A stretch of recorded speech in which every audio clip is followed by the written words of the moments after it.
The bar was alive with noise, laughter, clinking glasses, and the kind of rowdy energy that only a group of young Marines on leave could bring. At the far end of the counter, away from the laughter and beer pitchers, sat a man alone, nursing a glass of water.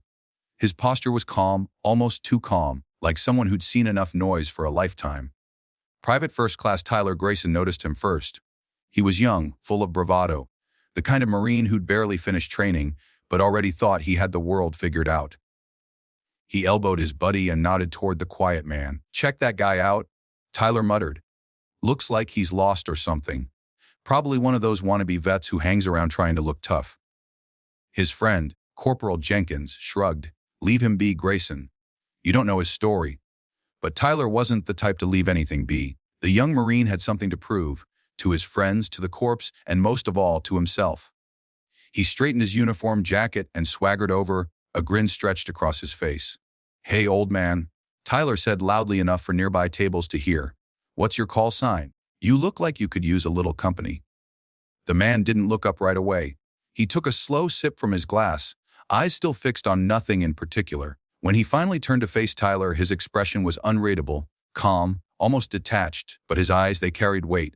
Not anger, not annoyance, something deeper. "Raper 1, the man said quietly.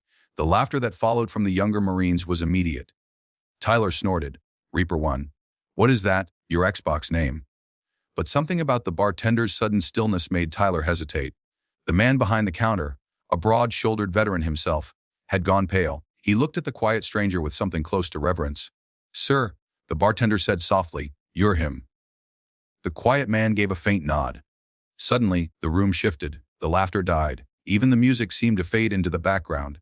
Tyler frowned, looking around in confusion. "What's going on? Who the hell is this guy?" The bartender leaned forward, voice hushed. "Reaper 1 is Captain Marcus Hale. He led the most decorated sniper unit in Marine Corps history. There's a whole documentary about him. The man's a legend." Tyler's smirk faltered. He looked back at Hale, who sat still, eyes calm but haunted. A legend that didn't want to be one. Captain Marcus Hale hadn't worn a uniform in years. After 20 years of service and more missions than he could count, he'd walked away from the corps with a chest full of medals and a heart full of ghosts. He had seen too much, friends lost, promises broken, and missions that blurred the line between heroism and survival. He didn't go to bars for company or conversation. He came for silence, for a place where the noise in his head could blend into the background hum of humanity. But tonight fate, or maybe something bigger, had decided to test him. Tyler, faced and humbled, muttered, I didn't know, sir." A heel studied him for a moment, then motioned for him to sit. "You're a Marine," he said quietly. "That's enough for me. Sit down." Tyler hesitated before pulling up a chair. The older man didn't scold or humiliate him. Instead, he began to talk, slowly at first, as if choosing his words carefully. "Young Marines like you remind me of myself a long time ago," Hale said. "Back when I thought being tough meant never backing down, never showing fear. But I learned that real strength isn't about how loud you are, or how many fights you win. It's about how you carry the weight after the fight is over." Tyler listened, silent now. The other Marines at nearby tables leaned in too, drawn in by the gravity of Hale's voice. "War doesn't end when you come home," Hale continued. "It follows you. Every face, every sound. But that's why we have each other. The corps isn't about medals or call signs. It's about brothers and sisters who carry you when you can't carry yourself." There was something raw in his tone, something that came from deep beneath the scars. To the weight of a call sign, Tyler couldn't help himself. "Sir, why Reaper 1? Mean?" Hale looked down at his hands. For a moment, the silence stretched long enough to hurt. "They gave it to me after my first mission," he said softly. "We were deep behind enemy lines. My team didn't make it out. I was the only one who did. I completed the mission, but I lost everyone. They called me the Reaper because I was the last one standing."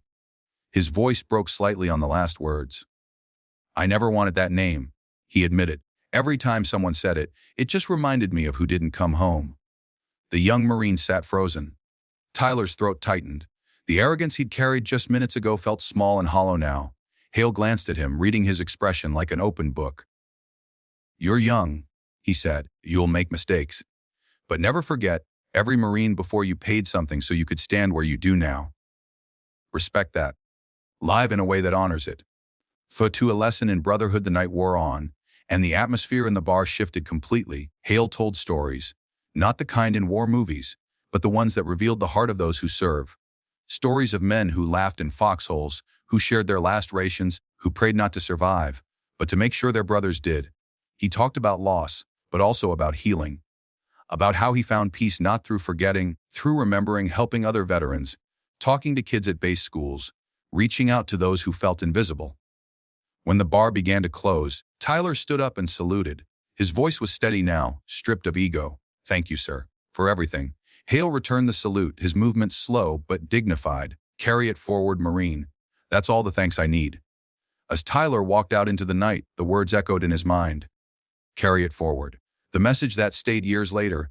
Tyler Grayson would find himself in a dusty village halfway around the world, leading his own squad through chaos. Fear gripped him, just as it had gripped every man before him. But in that moment, he remembered the quiet man in the bar, the calm in his voice, the weight behind his words. He didn't shout, boast. He led with purpose. He carried it forward. When the mission ended and his men returned home safely, he looked up at the night sky and whispered, "Raper 1, I hope I made you proud." Somewhere, somehow, maybe Marcus Hale heard him, because legends don't live in medals or stories. They live in the hearts they change along the way. Final message: respect the quiet ones. The world may forget their names, but their courage shapes every generation that follows.